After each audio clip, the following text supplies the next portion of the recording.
Hello friends, అసలు crypto currency అంటే ఏంటి? క్రిప్టో కరెన్సీ అన్నా రియల్ వరల్డ్ కరెన్సీ అన్నా ఒకటేనా? క్రిప్టో కరెన్సీ తోటి దేన్నైనా కొనొచ్చా? బిట్ కాయిన్ అంటే ఏంటి? ఈ క్వశ్చన్స్కి ఆన్సర్స్ తెలుసుకుందాము. Let's start our video.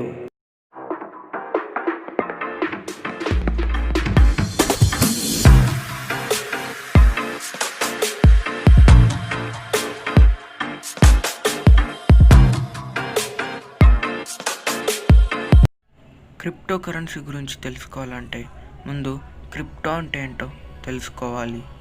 Crypto అంటే ఒక విషయాన్ని మూడో వ్యక్తికి తెలియకుండా సీక్రెట్గా సేఫ్గా ఉంచడం. మీరు మీ ఫ్రెండ్కి 1000 రూపీస్ పే చేయాలి. మీ ఫ్రెండ్ మీకు చాలా దూరంలో ఉన్నాడు.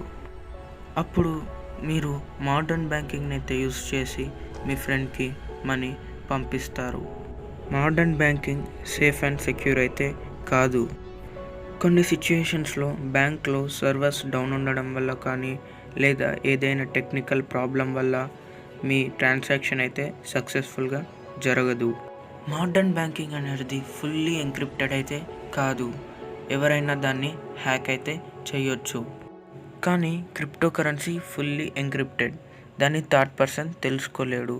సో దీన్ని ఎవరు హ్యాక్ అయితే చేయలేరు. అసలు క్రిప్టో కరెన్సీ అంటే ఏంటి? క్రిప్టో కరెన్సీ రియల్ వరల్డ్ కరెన్సీకి సిమిలర్గానే ఉంటుంది. కానీ క్రిప్టో కరెన్సీకి ఫిజికల్ బాడీ అయితే ఉండదు. క్రిప్టో కరెన్సీని మన కళ్ళతోటి చూడలేము. కరెక్ట్గా చెప్పాలంటే డిజిటల్ లేదా వర్చువల్ కరెన్సీ అని చెప్పొచ్చు. ప్రజెంట్ మార్కెట్లో different types of crypto currencies అయితే అవైలబుల్లో ఉన్నాయి. అందులో కొన్ని bitcoin, Zcash, Litecoin, ripple, హెరియం ఇంకా ఎన్నో. ఈ క్రిప్టో కరెన్సీలో మనీ ట్రాన్స్ఫర్ చేయాలంటే బ్యాంక్స్ హెల్ప్ అవసరం లేదు. కానీ మోడర్న్ బ్యాంకింగ్లో అలా కాదు. బ్యాంక్స్ కీ రోల్ ప్లే చేస్తాయి మనీ ట్రాన్స్ఫర్ చేయడానికి. క్రిప్టో కరెన్సీలో బ్లాక్ చైన్ అనే ప్రాసెస్ వల్ల మనీ ట్రాన్సాక్షన్ జరుగుతుంది. ఇప్పుడు బ్లాక్ చైన్ గురించి మరికొంత తెలుసుకుందాం. మనం ఫస్ట్ సింగిల్ బ్లాక్లో ఏముంటుందో తెలుసుకుందాం. ఒక సింగిల్ బ్లాక్లో డేటా, హ్యాష్ ఇంకా హ్యాష్ ఆఫ్ ప్రీవియస్ బ్లాక్ ఉంటాయి. డేటాలో ఇన్ఫర్మేషన్ స్టోర్ అయి ఉంటుంది. ఎవరికి ఎంత మనీని పంపించారు అనే ఇన్ఫర్మేషన్ ఈ డేటాలో స్టోర్ అయి ఉంటుంది. హ్యాష్ని సింపుల్గా చెప్పాలంటే హ్యాష్ అనేది ఒక ఫంక్షన్. అది డేటాని కొన్ని లెటర్స్, నంబర్స్ మిక్స్డ్ ఫామ్లోకి మారుస్తుంది. ఇంకోలో చెప్పాలంటే కొన్ని కోడ్స్లోకి కన్వర్ట్ చేస్తుంది. అంటే ఎవరికి ఎంత మనీని పంపించారు అనే ఇన్ఫర్మేషన్ని కొన్ని ఆల్గరిథమ్స్లోకి మారుస్తుంది. ఎన్క్రిప్టెడ్ ఫామ్లోకి కన్వర్ట్ చేస్తుంది. మీరు వాట్సాప్లో చూడొచ్చు, మెసేజెస్ ఆర్ ఫుల్లీ ఎన్క్రిప్టెడ్ అని ఉంటుంది. మీరు మీ ఫ్రెండ్కి హాయ్ అని ఒక మెసేజ్ పెట్టారు. అప్పుడు ఆ మెసేజ్ కొన్ని కోడ్స్లోకి కన్వర్ట్ అవుతుంది. మళ్ళీ ఆ కోడ్ మీ ఫ్రెండ్ ఫోన్కి వచ్చేసరికి ఆ కోడ్ అనేది మెసేజ్లోకి కన్వర్ట్ అవుతుంది. సో ఎన్క్రిప్టెడ్ ఫామ్ అంటే ఇదే. మీరు పెట్టిన మెసేజెస్ థర్డ్ పర్సన్కి తెలియవు. సో అందుకే వాట్సాప్ అనేది ఫుల్లీ సెక్యూర్ అని చెప్పొచ్చు. సో హ్యాష్ కూడా ఇలానే డేటాని కొన్ని కోడ్స్లోకి కన్వర్ట్ చేస్తుంది. దీని ప్రకారం చెప్పొచ్చు క్రిప్టో కరెన్సీ అనేది ఫుల్లీ సెక్యూర్ అండ్ సేఫ్ అని. ఇప్పుడు హ్యాష్ ఆఫ్ ప్రీవియస్ బ్లాక్ గురించి తెలుసుకుందాము. దీని సహాయంతోనే బ్లాక్ చైన్ అనేది ఫామ్ అవుతుంది. హ్యాష్ ఆఫ్ ప్రీవియస్ బ్లాక్ హెల్ప్తోనే ఒక బ్లాక్ ఇంకో బ్లాక్తోని కమ్యూనికేషన్ చేస్తుంది. బ్లాక్ చైన్లో కమ్యూనికేషన్ అంటే ఏదైతే హ్యాష్ కోడ్స్లోకి కన్వర్ట్ చేస్తుందో ఆ కోడ్స్ని ఇంకో బ్లాక్కి ట్రాన్స్ఫర్ చేయడం.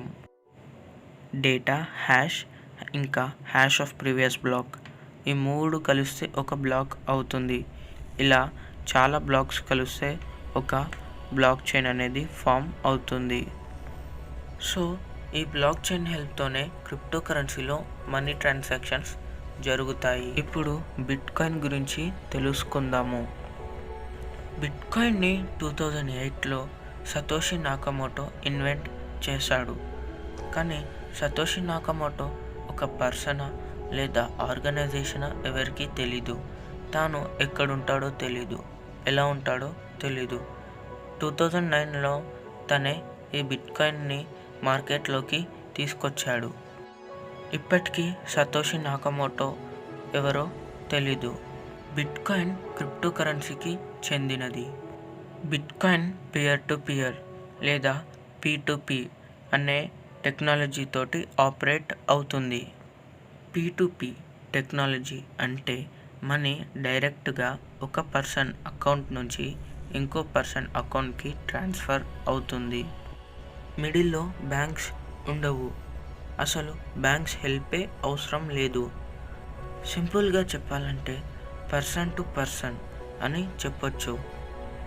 సో P2P టెక్నాలజీ అంటే ఇదే. బిట్కాయిన్కి కంట్రోలర్ ఉండడు. దీన్ని ఎవరైనా సొంతం చేసుకోవచ్చు, కానీ డబ్బులు మాత్రం ఉండాలి, అంతే. బిట్కాయిన్ హెల్ప్తో ఇంటర్నేషనల్ ట్రాన్సాక్షన్స్ కూడా ఫ్యూ మినిట్స్లో చేసుకోవచ్చు. ఇంకా ప్రాసెసింగ్ ఫీ కూడా చాలా తక్కువగా ఉంటుంది. సో చాలామంది ఇంటర్నేషనల్ ట్రాన్సాక్షన్స్ చేసేవాళ్ళు బిట్కాయిన్నే ఎక్కువగా ఉపయోగిస్తారు. బిట్కాయిన్కి లిమిట్ ఉంటుంది. ఓన్లీ ఈ ప్రపంచంలో 21 మిలియన్ బిట్కాయిన్స్ మాత్రమే ఉంటాయి. దాని తర్వాత ఉండవు. ఎందుకంటే దీన్ని ప్రోగ్రామ్ చేసేటప్పుడు ఓన్లీ 21 మిలియన్ బిట్కాయిన్స్ మాత్రమే ఉండేలా ప్రోగ్రామ్ చేశారు. ప్రస్తుతం ఒక్క bitcoin cost 7 crores 20 lakhs and 348 rupees. Bitcoin value పెరగడానికి కారణం దీన్ని ఎక్కువగా కొనుక్కోవడం. దీన్ని ఎంత ఎక్కువగా కొన్నారంటే 2010లో ఒక్క బిట్కాయిన్ కాస్ట్ వచ్చేసి 4500, కానీ ప్రజెంట్ 7 crores. సో మీకే అర్థమై ఉంటుంది బిట్కాయిన్ని ఎంత ఎక్కువగా కొన్నారో. ప్రజెంట్ బిట్కాయిన్ అయితే చాలా కంపెనీస్ యాక్సెప్ట్ చేస్తున్నాయి. Microsoft, Lamborghini, KFC, Subway, Dell ఇంకా ఎన్నో కంపెనీస్ బిట్కాయిన్ అయితే యాక్సెప్ట్ చేస్తున్నాయి. సో క్రిప్టో కరెన్సీని యూజ్ చేసి మనం వస్తువులనైతే కొనొచ్చు. బిట్కాయిన్ వాల్యూ ప్రజెంట్ హైగా ఉన్న ఫ్యూచర్లో ఎలా ఉంటుందో ఎవరికీ తెలీదు. బిట్కాయిన్ని ఎవరు తయారు చేశారో కూడా తెలీదు. 21 మిలియన్ బిట్కాయిన్స్ అయిపోయాక ఏమి అవుతుందో ఎవరికీ తెలీదు. అందుకే రిజర్వ్ బ్యాంక్ ఆఫ్ ఇండియా కూడా బిట్కాయిన్తో చాలా జాగ్రత్తగా ఉండాలి అని హెచ్చరించింది. కొన్ని కంట్రీస్లో అయితే బిట్కాయిన్ని వాడటమే ఇల్లీగల్. బిట్కాయిన్ మాత్రమే ఇల్లీగల్, క్రిప్టో కరెన్సీ అయితే కాదు. ఫ్యూచర్లో బిట్కాయిన్ వల్ల ప్రాబ్లమ్స్ రావచ్చు, కానీ క్రిప్టో కరెన్సీతో అయితే కాదు. సో ఫ్యూచర్లో బిట్కాయిన్ పరిస్థితి ఏంటో చూడాలి. ఫ్రెండ్స్, మీరు ఏ టాపిక్ మీద వీడియో చేయాలో ఆ టాపిక్ నేమ్ కామెంట్ సెక్షన్లో పోస్ట్ చేయండి. నేను ఆ టాపిక్ మీద వీడియో చేస్తాను. ఈ వీడియో కనుక మీకు నచ్చినట్టయితే లైక్ చేయండి, షేర్ చేయండి, ఇంకా ఈ ఛానల్ని సబ్స్క్రైబ్ చేయండి. And signing off tech rocker.